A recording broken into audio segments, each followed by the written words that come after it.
magandang araw sa inyo lahat. So, welcome to Philip Talks and Talks, kung saan boses ko at boses nating lahat ay importante.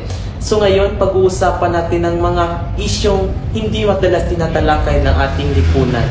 So karong adlaw guys, natay mga bisita nga upat kabuok guys, naggikan pa gyud sila sa nagkalaing-laing lugar nga atong giimbitaran karon para mo-appear sa atong live podcast. So karon ato silang i-welcome. Grabe mga guwapa gyud kayo guys. Hello! Hi! Good morning! Good morning, mayong adlaw. Ikaw? Hello, kamusta mo? Kamusta? Yes? Hello! Nice to see you everyone. So karon, muna itong mga bisita guys, no? So makailan ang Hi guys! No? Makailan ang niya, ilang kanan niya sa ato ang pag-deeper sa itong bagong topic karon. So bago tama mag-start sa itong topic, no? So, kamusta man mo? Ikaw na ba? Okay na dyan mo, pero gikapoy kay gikan palagi biyahe, pero laban kay para sa mga tao Wow! na Ikaw? Go. Ilan guro nga okay pa kay gwapa maghapon. Grabe, gwapa Ina ka kay ng pangtana kay confidence, okay jud. Ikaw? Okay na gihapon, like, okay na jud kaayo. And ikaw? Okay pa ka, okay. Okay. Okay pa. Bakit okay? Sige. So, karon no, para di na nato nang langay-langayon pag sugdan na nato. So, ato silang ila-ilahon isa-isa kung kinsa man ni silang mga tawhana o nganong naimbitaran man ni sila sa pinakadakong talk show diri sa kalibutan. So, okay? Hello guys, ako di ay si Ashley Cara Joy Malasa, ang CEO sa Jollysit nga pa dayon ganing tabang sa atong katawhan. Ikaw? Ako di ay siya nga kila Paris. Usa ko estudyante nga willing makaton bahin sa atong paghisgutan karon. And ikaw? Ako di ay si Irish Mimosa Trust na PWD member and I'm glad to be part of this show. And ang pinakagwapa? Grabe, bugahoy. Pero ako din si Jimmy Cabo, isa ka maestra gyapon pero na sinati niya po ng diskriminasyon tungkol sa reliyon ng Okay, so lahi-lahi ni silang tanan guys, natay businesswoman, estudyante, PWD o kanang laing relihiyon. So, base sa inyong kuan guys, base sa inyong nahibaw-an about nila. So, unsa katong topic karon? Okay, so ang atong topic karon is pangkat minorya, usa sa mga issue nga gisagubang sa ato ang bansa. So walay paglangay-langay no, ato nang ihatag ang atong first question ninyo. So atong first question is, unsa man ang pangkat minorya? So para na ako as estudyante, kaya ko sa akong mga tanan, ang pangkat minorya kay is a small group of people that share the same belief, values, and culture. So kana sila nga focus sa mga tao is wala itagaan og saktong servisyo o atensyon gikan sa gobyerno kay tungod ta kay kanang tungod kuan sila nga excluded sila sa ato ang bansa tungod kay indigenous sila. Okay. So ang ating kaduhang pangutana no ninyo is ngano kapud no nga kaning mga klase nga grupo sa tao o pangkat minorya ngano exist man ni sila dinhi sa tong kanang nasod? Para na ho, as a business owner nga, tabang po sa katawhan nga mga grupo na kanang nahibaw ano nga, murag ni-exist sila tungod kay lahi-lahi mga belief bitaw mga tao, lahi-lahi og pagtuo, lahi-lahi taog kanang kultura. Then example is kana sa mga religion, di ba na yung Catholic, na yung mga ANC, lahi-lahi taog kanang gituhuan. O sa karon manggod sa atong nasod mismo, ang Katoliko mas naghadyon. And then kita ay sa isa ka classmate like ni Hana, nga isang estudyante, naa sa isa ka section na isa ka INC, murag feel sa isa ka group, murag malaki sila sila. Murag nabantayan nga murag need nila i-boost ilang confident para bitaw murag feel nila nga appeal sila sa ato ang nasod. Para ma-feel nila ba nga bilong sila? Bilong sila. Ikaw bilong na di ka? Binunggot.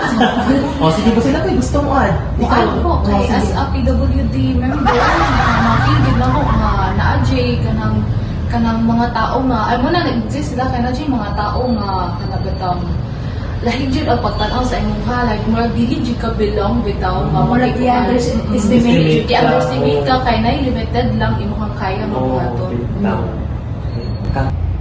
Okay, so kanino medyo personal niyang pangutana. So ikaw PWD member medyo ka na ba kay mga diskriminasyon or mga di maayong butang nga naranasan nimo sa imong kinabuhi? Daghan kaayo ko mga na-experience na discrimination, labi na kay the PWD ko, and when it comes to PWD, limited lang din ang kaya nimo. Then, if ever nga mo-apply kag trabaho, mas pilion gyud to nila to mas kaya gid buhaton, like for example kanang mo apply ka og restaurant, and then if matanaw nila as a PWD kay ako kay orthopedic disabled man ko, so if ever nga makita na makibaw-an na nila nga ingani ko murag mas pilion yun nila tong mas kaya nila buhaton gani, like for example serving, cooking, cashier nga imbes ang cashier kay no need naman na siya sa like di ba, like ikuan siya, Oh, bitaw. so murag na nga na guys, discrimination Grabe, daghan siya. grabe.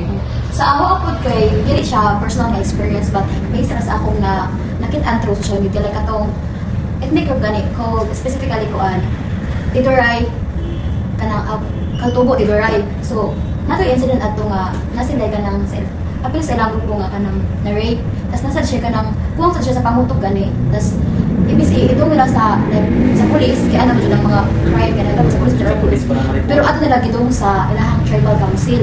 Diba ka ng mga etiko na lahat mo pagtuo. Mga elders nila. Siyempre sa batas nila, kahit sa ilang batas niya. Ang nasaburan nato is, dili, mapriso para sa tuwa, dili nga normal dyan ka mapriso dyan.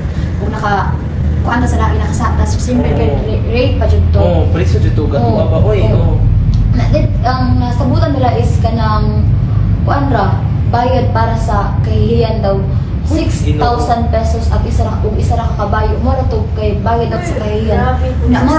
Mora to silang tutuo sa ilang Grabe no. tribo mong na mas doon po rin mga tribal group kay grabe ang ma-experience nila nga unfair kaayo ba Oh, unfair jud. kung sa ilang belief na unsa po ilang laban nga mo may ilang practices magpinaandan. Oh, di po ta pwede mo sud or makialam kay ilang na. Oh. Oh, muna para na ho.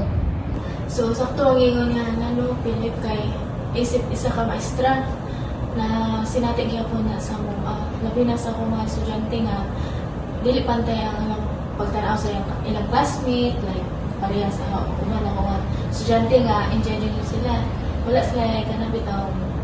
Murag karapatan bitaw, murag dili sila katingog within Oh. sa group nila. So, sakto. So muna itong kilalasang pangutana no before tama-end aning ato ang podcast karon. So ato last pangutana.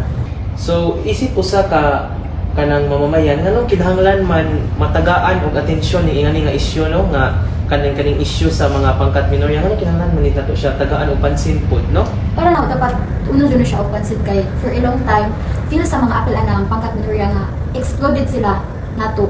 Like nalahi sila murag feel na mas ubos sila na kita mas taas. So, kani ako nagamiton kani imong podcast para i-implement sa tanan nga we should kanang treat them fairly like us. Dili sila mas ubos, pantay ra jud tanin niya. So dapat i-feel sa nato sila nga include sila sa tanan sa serbisyo, sa atensyon. So dapat include tanan walay mas babaw wala mas ubos. Wala po na para nako. Para po na ako focus ko sa indigenous people sa atong gobyerno. Lahi man jud di ba na yung mga rules sa atong gobyerno, natay mga bawal. Then, ang indigenous people lahi po sila og mga pagtuo. When it comes to like serve ka ng mga relief goods bitaw og nay mga bagyo, dito murag ma-feel jud nila nga dili sila belong bitaw sa atong akong murag kung ipadayon pa nato ni mas luoy sila. Murag ma-feel jud nila nga dili mi belong ani nga gobyerno. Mo nang murag nay uban nga mga indigenous people nga Kontra sa atong gobyerno, murag mo pod awang Mangkod na. O murag di sila mga kuha og mga tabang nga ihatag mo ta sa gobyerno tapos nila kay pareha mo pud silang nagpuyo aning ato ang bansa, di Tapos ba? sa apektuhan sa Oh, mga insidente. kalamidad. Oh, mao jud.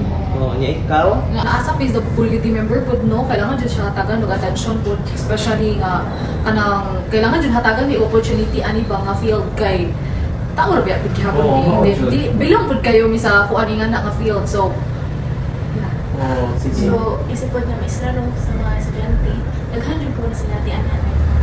Walay, kuan ba, like, karon uso na kayo ng digital, mga AI. Oh, nga. Daghana kayo din, naabi kuman ba nga, di na ito matagag attention. So, medyo, wala lang. Mabilin sila. Oh, ingana. Dili na ito matagag pagtagad. So, biyaan Oh, biyaan So, sila.